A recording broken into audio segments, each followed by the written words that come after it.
যেদিন তুমি এসেছিলে ভবে, কেঁদেছিলে তুমি আর হেসেছিল সবে।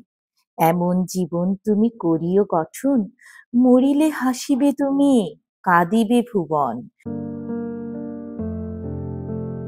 ধ্রুব মাহবুব ও ফাহমিদা তানিয়ার পরিবারের প্রথম কন্যা সন্তানের জন্ম এবং সেই কন্যা সন্তান ঘর আলোকিত করে তার মা বাবাকে ভাগ্যবানের কোঠায় পৌঁছে দেয়।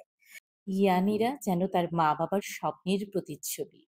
ধ্রুব ও তানিয়ার প্রথম রাজকন্যার পঞ্চম জন্মদিন উপলক্ষে উপস্থিত হয়েছেন বিভিন্ন সংগঠনের গণ্যমান্য ব্যক্তি।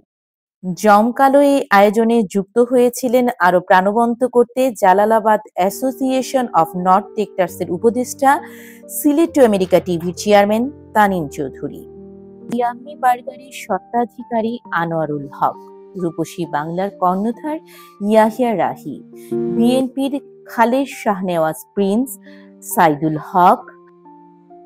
এছাড়াও আরো উপস্থিত ছিলেন বান্টের শেখ লিমন। আয়োজনে যেন কমতি ছিল না আনন্দের। সকলে যেন আড্ডা, গল্প, গানে মেতেছিল ইয়ানিয়ার এই জন্মদিনের সুন্দর ক্ষণে। উপস্থিত অতিথিদের দোয়া ও ভালোবাসায় যেন সিক্ত হয় ছোট্ট রাজকন্যা ইয়ানিরা ও তার পরিবার।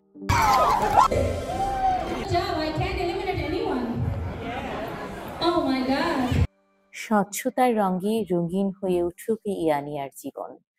আলোকিত মানুষ হও, এটাই প্রত্যাশা সকলের।